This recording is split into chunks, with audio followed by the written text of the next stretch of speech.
मैं साइड हटा और रॉड का दूसरा सिरा सीधा उसकी कमजोर नस पर दे मारी। वो वहीं चीखता हुआ जमीन पर ढेर हो गया। मैंने कोई फालतू हीरोपंती नहीं दिखाई, बस सीधा उनके जॉइंट्स पर वार किया ताकि वो उठ ही ना पाए। मेरी एनर्जी तो वैसे भी फुल थी।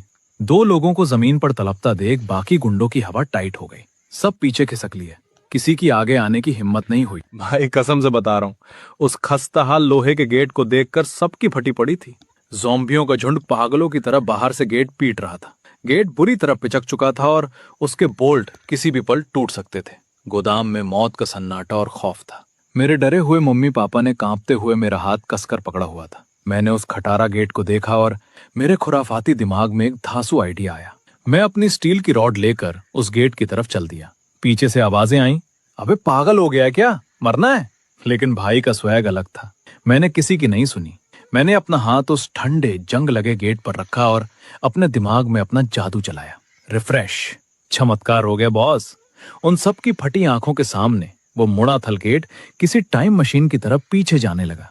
एक ही सेकंड में वो सीधा चिकना और एकदम brand new heavy duty steel gate बन गया। बाहर से ज़ॉम्बी पूरी ताकत से टक्कर मार रहे थे, लेकिन अंदर अब सिर्फ एक हल्की सी धप धप की आवाज आ रही थी। गेट टस से मस नहीं हुआ। पूरे गोदाम में शमशान जैसी शांति छा गई। सब मुझे ऐसे घूर रहे थे जैसे मैंने कोई जादू टोना कर दिया हो। वो कटे मुंह वाला गुंडा तो अपनी टूटी कलाई का दर्द ही भूल गया। हकलाते हुए बोला, तेरी पावर तो चीजें रिपेयर करने की है। मैं उसे क्या ही समझाता। मैंने उसे बस एक ठंडी लुक दी। इस दुनिया में ताकत ही सबसे बड़ा प्रूफ है। मेरे इस भौकाल ने उस गुंडे की बची खुची अकल भी ठिकाने लगा दी थी। मुझसे गलती हो गई भाई साहब, मुझे माफ कर दो, वो गिड़गिड़ाने लगा। मैंने उसे इग्नोर मारा और अपने बैग से एकदम मस्त गरम गरम रेडी टू ईट चावल, सॉसेज और पानी की बोतल निकालकर मम्मी पापा को दी और बोला, लो पहले पेट पूजा करो। खाने की वो ताजा महक फैलते ही वहां भूखे बैठे सब लोगों के मुंह में पानी आ गया। उन गुंडों की आंखें तो बाहर आ गईं। सोने से भी महंगे इस जमाने में मेरा ऐसे ताजा खाना निकाल देना उस गेट वाले चमत्कार से भी बड़ा शौक था। मैंने पलटकर सबको देखा और एकदम कड़क आवाज में बोला, आज से यहां मेरा राज चलेगा।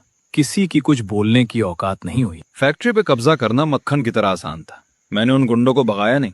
आखिर फ्री की लेबर किसे नहीं चाहिए। उन्हें बाहर पहरे पे लगा दिया और मैं रोज खुद को एक कमरे में बंद करता और कबाड़ को रिफ्रेश करके ताजा राशन और जरूरत की चीजें निकालता।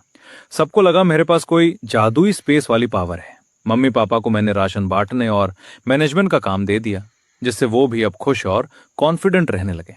फैक्ट्री एकदम मस्त चल रही थी, लेकिन मेरे दिमाग में एक कीड़ा अभी भी काट रहा था। लानमान सोसाइटी और वो टाइगर नाम का बॉस।